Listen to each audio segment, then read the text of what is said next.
everyone. Today let me just show you how to create an LMS using Canvas in structure. So go to any Google browser and type this. It will give you Canvas by instructure. Just click on this.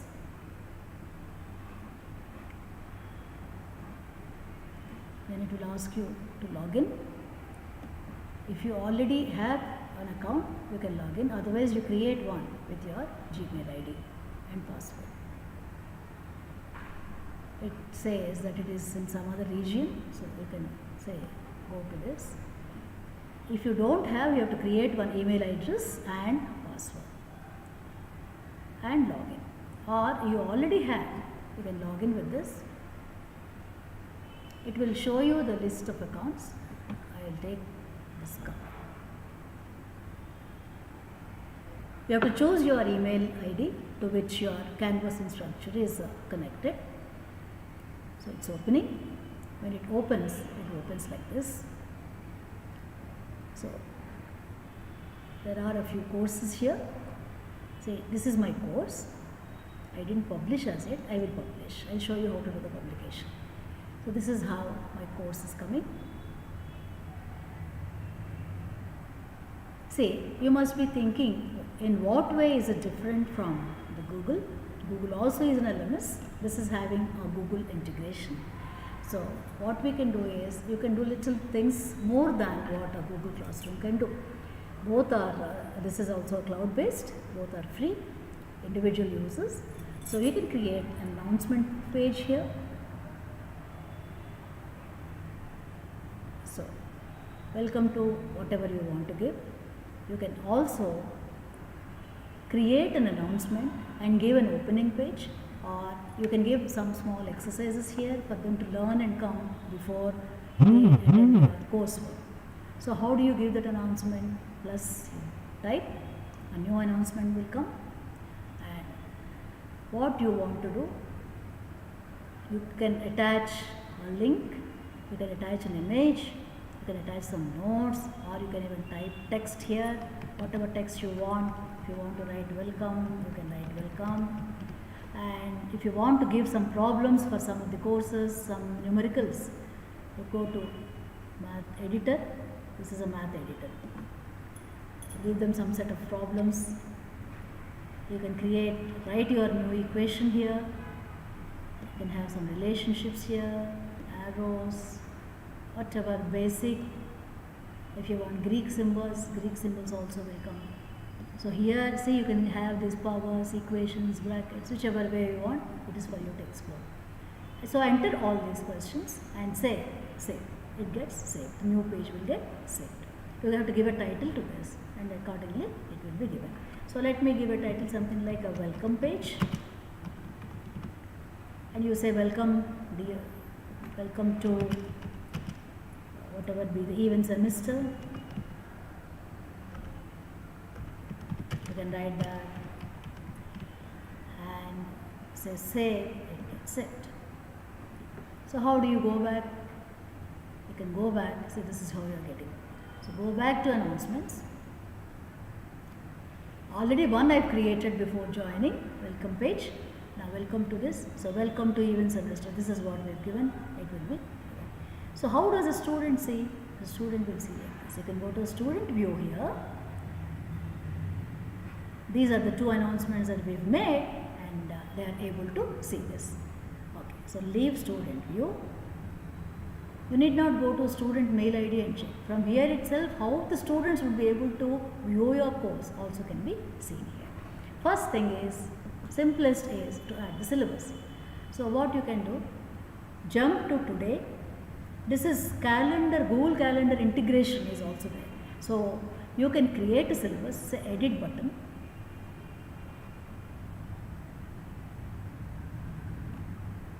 Something is already given. How did I do this? I have actually given a link here. So if I click here, a link option will come. See, link option. You can just see this, and when you want this link to be opened in a different window, it will say open in a different window. So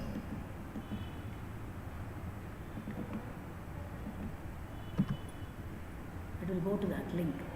I am still in the edit button, so it is not doing. Had it been published, it would have come. So link option, link options are, you can either go to all, whatever name you want to give, you can give a link here. So it will go to the external link. That also I will show you once I come out of it. If you want to make any changes, you can do this. You can also, this is giving a link. Actually, better thing would be to store all your information in your Google Drive documents and give a link here. Thereby, the disk space of this Canvas instructor, which is, since we are using the free version, for a teacher, this is very limited, whereas Google Drive, you have ample space there. So give a link here, and this link will open in your Google Drive window, and the students can watch in their login into their drive. It gets auto-saved into their drives for them to have a reference at a later stage. Now, what is this course syllabus and course summary that we are talking? Say, you can integrate it with the calendar, and course assignments can be created. Say, they are not weighted because we have not given any assignments here and we have not given any weight. So, you can have hitherto whatever we are using as teaching plans, then lecture schedules, they can also be integrated into the Google Calendar here. On each day, what you want to do, which part of the syllabus you are teaching, and if you want to test the students immediately after your lecture is over for 5 minutes, a few sample questions to test their comprehension, you can create a quiz. I will show you how to create a quiz. That quiz can be created, added to this schedule here in the calendar. So soon after you finish your lecture, they will be able to answer this. So basically, all what we are doing is, we are right now working in the physical mode. We worked earlier in completely online mode. Later on, when thanks to the COVID pandemic, we have learned, we are making use of this crisis, we are turning it into our opportunities and trying to learn new things. So having learned certain things, when the situation become little better, we have come back and we have started doing it in the hybrid mode, then physical mode. So this was imperative during the COVID session. Without that also, in a class there can be some students, they may be irregular due to health reasons or for any genuine reasons, and there are some students who are not able to comprehend at par with the other colleagues or other peers. So such people can be given a reinforced material, learning resources, video resources, so that they be able to. So this is basically what this is.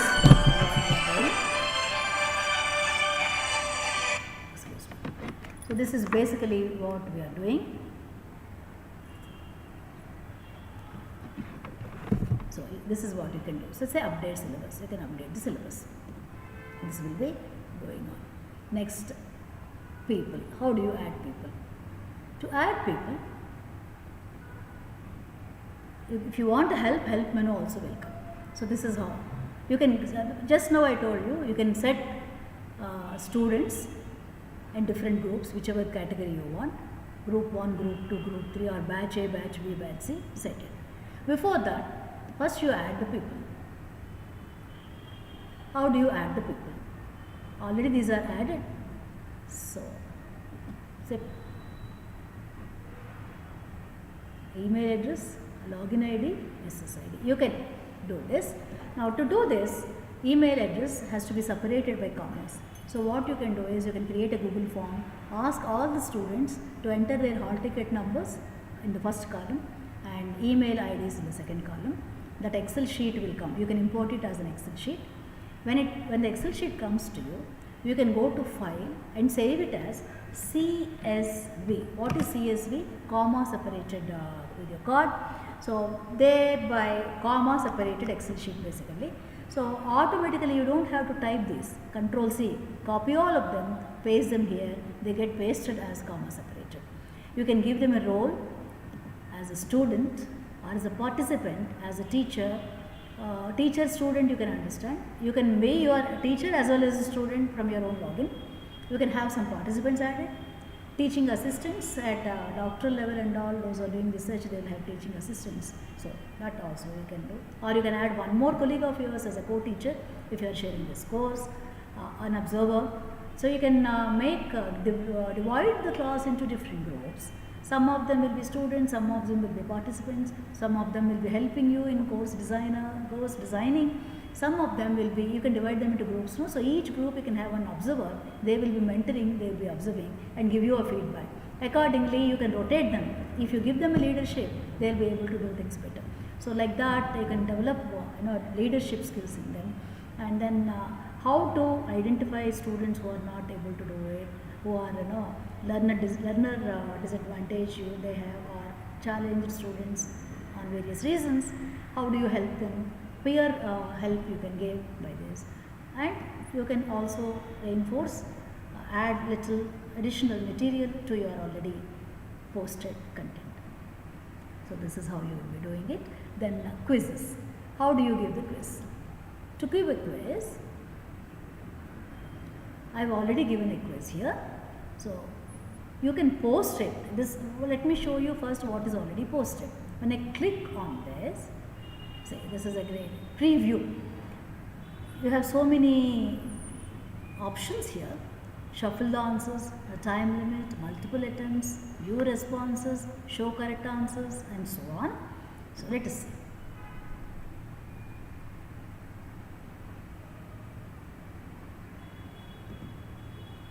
It will open in the new window.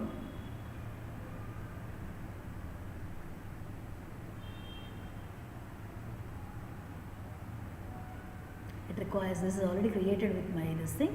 So you can just log in with any of these.